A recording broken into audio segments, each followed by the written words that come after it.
प्रदेश में रजिस्ट्री को लेकर पिछले 2 दिनों में जो हंगामा मचा, उसने पूरे राजस्थान में अफरा तफरी फैला दी। मामला शुरू हुआ सरकार के उस नए आदेश से, जिसमें कहा गया कि अब बिना कन्वर्जन और 90A वाले सोसाइटी पट्टों की रजिस्ट्री नहीं होगी। नोटिफिकेशन लागू होते ही रजिस्ट्री ऑफिसों में काम लगभग ठप पड़ गया। उप रजिस्ट्रार पर पूरी जिम्मेदारी डालते हुए सरकार ने साफ कर दिया कि अब प्लॉट बेचते समय जमीन का कन्वर्जन हुआ है या वो 90A में शामिल है, ये सबूत देना अनिवार्य होगा। इसके बाद पूरे प्रदेश में लोगों की भीड़ उलझन में खड़ी रही। वकील परेशान थे, खरीदार डरे हुए थे और सोसाइटी वाले खुद समझ नहीं पा रहे थे कि आगे क्या होगा। सरकार का तर्क था कि ये कदम इसलिए उठाया गया ताकि सरकारी SC/ST या कृषि भूमि का गलत तरीके से बेचान रोका जा सके। कई सोसाइटी पहले बिना कन्वर्जन के ही जमीन काट कर बेच देती थी, जिससे विवाद पैदा होते थे। सरकार चाहती है कि व्यवस्था पारदर्शी हो, राजस्व बढ़े और गलत ट्रांसफर बंद हो। लेकिन इस बीच जो सबसे ज्यादा पिसा वो था आम आदमी।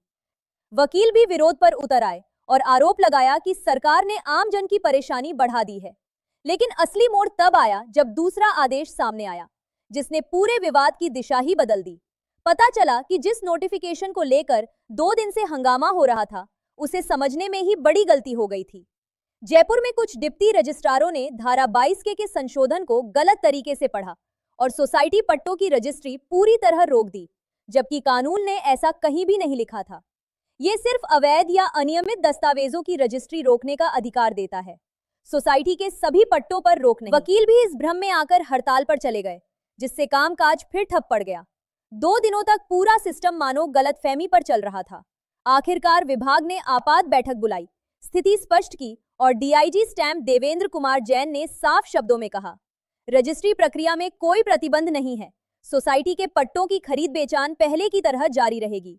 अब बड़ा सवाल ये उठता है कि जब संशोधन इतना स्पष्ट था, तो फिर ऐसे भ्रम की स्थिति बनी ही क्यों? क्या विभाग की लीगल टीम समय रहते इसकी सही व्याख्या नहीं कर पाई?